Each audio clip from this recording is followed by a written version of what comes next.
Hello, hi guys! Magandang hapon sa inyo lahat.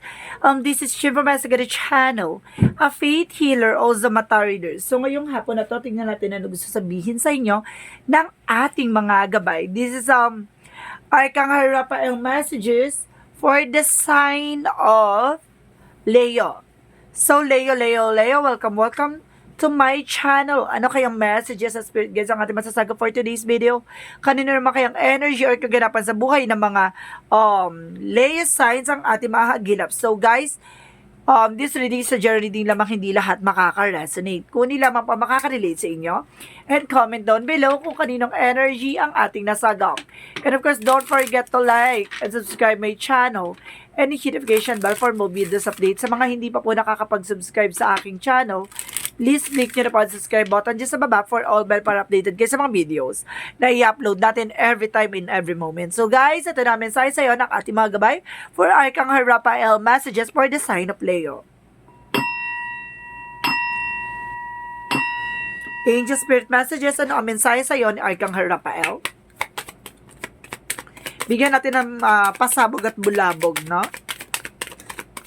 And of course, there's a stretch, no? At the same time, there is an inner authority. No, kumbaga, mukhang pinapayagan ka, no, sa mga bagay-bagay, no? Mukhang binibigyan ka ng assurance or ng parang signs ng ating angel spirit na gawin mo kung ano man yung mga bagay na gusto mong gawin, no? Kumbaga sinasabi sa'yo dito na nasa likod mo ang ating mga angel spirit na para tulungan ka sa iyong ginagawa o yung mga bagay na gusto mo maisakatuparan. And of course, there's a strength card. Kailangan mo nang mag-take ng action at kumilos at gumalaw, no? Kumbaga, baka natutulog na yung mga laman-laman mo dyan. Or baka may mga nananakit na sa'yo, kailangan mo na mag-exercise. So, let's see what is additional messages. At the same time, there's a call upon Archangel Raphael for help. So, ibig sabihin dito, kailangan mo ng tulong ni Archangel Michael. Humingi ka ng tulong at gabay sa kanya at tawagin mo ang kanyang pangalan para sa iyong kagalingan sa anumang uri yan, no? Ng sakit at anumang uri yan ng karamdaman. Sinasabi sa iyo, humingi ka ng gabay at humingi ka ng tulong sa kanya para for your healing. So, let's see. What is the messages is all about? Additional messages. There is a 9 of cups, no? There's a wish fulfillment. And of course, there's nasabi sa'yo dito, there's a 5 of cups. Huwag mong sayangin yung opportunities, no? Kailangan mo mag-take ng action. May mga disappointment or agreement or something na kailangan mong labanan. And of course, there's a King of Swords. There's a mental clarity. Kumbaga, there's an authority. No? Kumbaga, sinasabi sa'yo dito, there's a respect. And of course, there's a, kumbaga, high standard person. Kailangan ganon. Kumbaga, alam mo dapat kung ano yung grounds mo. And of course, there's a higher pan. There's a lesson learned. Matuto ka na about sa nakaraan mo. There's an education from the past. Ganon. At the same time, there's the word card. There's a trouble, communications. And of course, there's success coming your way. Okay, additional messages. There's a Knight of Swords. Listen to your intuition. Listen to your gut feeling. There's a fear. No? Kumbaga, sinasabi sa'yo dito na humingi ka ng gabay kay Archangel Raphael na maalis yung takot at pangamba mo. There's a 9 of Cups. Hindi ka makatulog, parang hindi ka makatulog at bukas ang diwa mo. Meron ka dito homesick. Some of you makakaalis lang or ngayon ka lang umalis na malayo sa pamilya mo. No, there's a homesick. And of course, there's a 10 of Pentacles. There's a long-term success and long-term investment. Now, what is the 5 of Cups? What is the 5 of Cups? There's a 4 of Swords. Listen to your intuition. Listen to your gut feeling.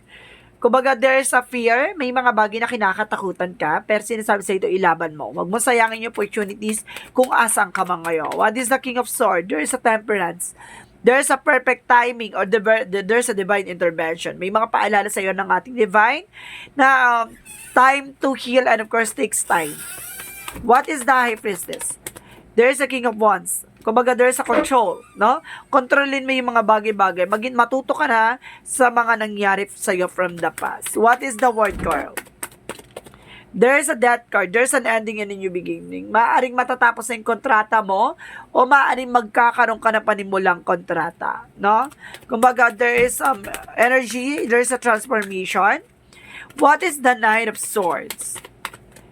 There's a Ten of Cups. There's an happiness. Kumbaga, magiging masaya ka dito at the end of the time. Alisin mo lang yung takot at pangamba mo. So, what is the Nine of Cups and the Ten of Pentacles? There's a Five of Swords, and of course, there's Rancor. Lakasan mo yung loob mo, ha?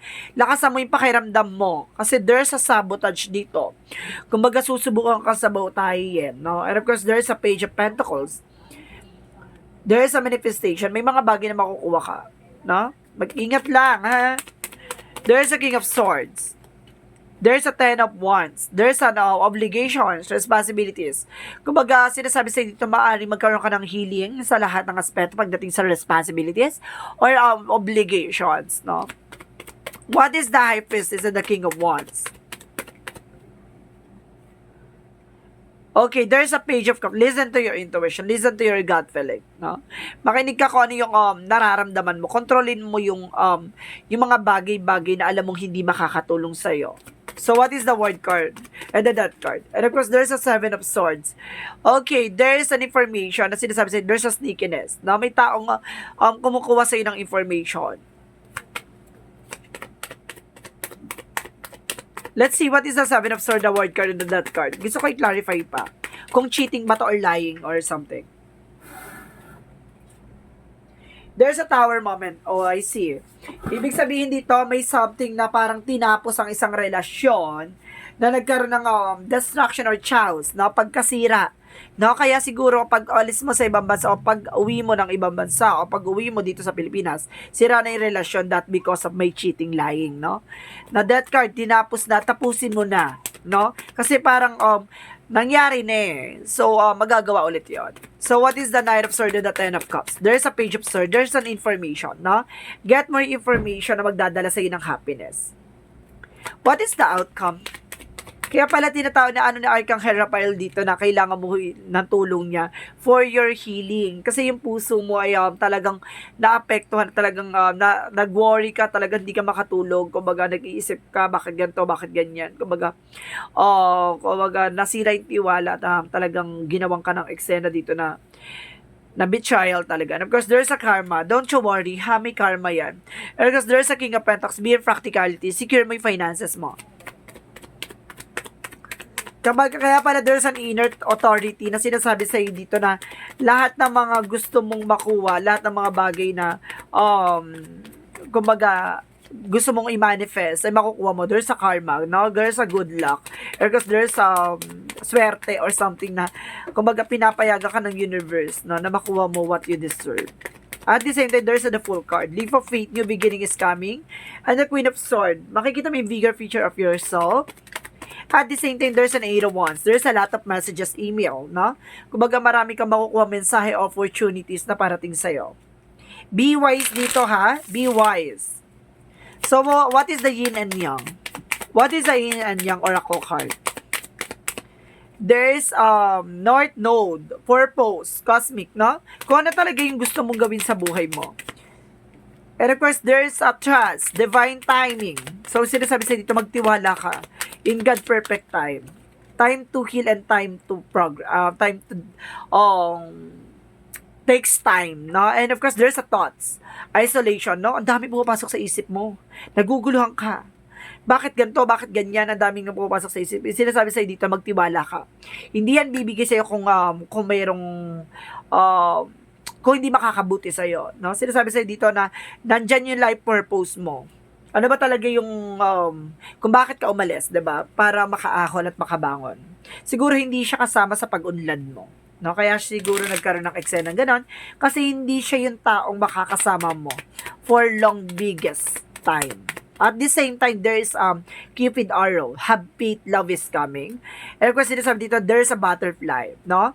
Kumbaga, relationship evolving to the next phase. Ibig sabihin, healing the inner child, no? Ibig sabihin dito, may taong darating talaga na, kumbaga, hindi mo man in-expect na, kumbaga, hanggang doon na lang pala 'Diba? Pero hindi pala siya kasama mo hanggang dulo.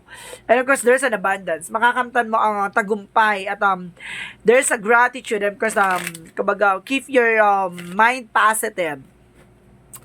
And of course, manifest exactly what you want. What is the energy?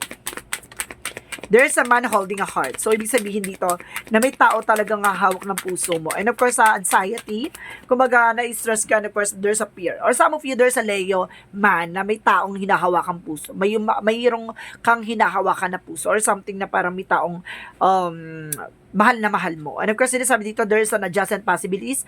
May mga pinto ang magsasara at may mga pinto ang magbubukas para sa'yo. There's an anxiety, ha? Kung mag-alisin mo yung fear, and of course, yung pangamba mo. And of course, there's a strength card. Kailangan mo maging malakas, maging matibay, at taasan at lakasan ng self-confidence. And of course, sinasabi dito, there is a justice. Kumbaga, double clarification na, ha. Sinasabi ko na ngayon, there is a karma and justice. So, ibig sabihin dito, karma is coming and justice will serve. At the same time, there is a career change. Yung bigla ang mag-shift yung career mo at pagbabago sa buhay mo. So, let's see what is the Monsology. Conclusion are within reach, no? Kumbaga, tama yung hinala mo, tama yung nararamdaman mo. Show the world the real you. Ipakita mo sa mundo kung sino at kung ano ka talaga, no? So, what is Archangel Michael messages? Honor and trust your feelings. See, di ba, nagkaroon ka ng women's instinct. Di ba, naramdaman mo may something kakaiba or may something nangyayari behind your back. And of course, God is in charge, no? Kumbaga sinasabi sa'yo dito na si God ay tumutulong sa'yo. Siguro nangyari yan dahil ayaw ni God na mahirapan ka at gusto ni God na alisin siya sa buhay mo. At the same time, there's an envy, no? Kumbaga, may mga bagay na nangyayari sa atin, magkakaiba tayo ng challenges, pero nasa sa'yo kung paano mo siya dadalhin. Huwag ka mag-emote masyado, and of course, there is a doubt, no? I-release mo daw yung mga bagay na yan, lalo-lalo na yung pangamba mo, no? Hindi yan makakatulong at makakasagot sa lahat ng katanungan mo. So, what is additional messages? There's a cleansing, no? Kailangan mo mag-cleansing. Kasi there's a, kumbaga, lot of negativity na nangyari sa'yo from the past, na kailangan mo ng, if you're linisin, no? Purification. And of course, there is a go for it. Ilaban mo raw, no? Gawin mo kung ano yung makakatulong sa'yo at gawin mo kung ano yung karapat-dapat, no? What is the Romance Angels? What is the Romance Angels? Very soon. So, ibig sabihin dito, clearly decide what you want so that it comes to you now. No? Very soon. Napakalapit na mangyari ang bagay na hinahangad mo. Na yung taong makakasama mo no, hanggang dulo, yung pipiliin ka at ikaw yung mamahalin. And of course, there's a passion, no? Gawin mo lang kung ano yung mga bagay na alam mong makakapagpasaya sa'yo. And of course, there's a balance. Kailangan mo maging balance, emotional and practical. And of course, there's a destiny, no? Talaga nakatadhana at talagang itinadhanang mangyari ang bagay na mangyayari, diba? What is the Jesus loving quotes? Nothing shall be impossible to you. So, ibig sabihin, walang imposible pagdating sa'yo. Kaya mong gawin, kaya mong lagpasan, at kaya mong ipaglaban. Diba? At kaya mong labanan. So, what is the angel's number? There's a 999. There's a 99. I am courageous. So, let's see. It is time to get to work of the realization of your soul, missions in life. You have a higher purpose in this life that is yours and only yours. You're fully unleash your true power. See? Diba, ipakita mo yung totoong kakayanan mo, ipakita mo yung totoong halaga mo.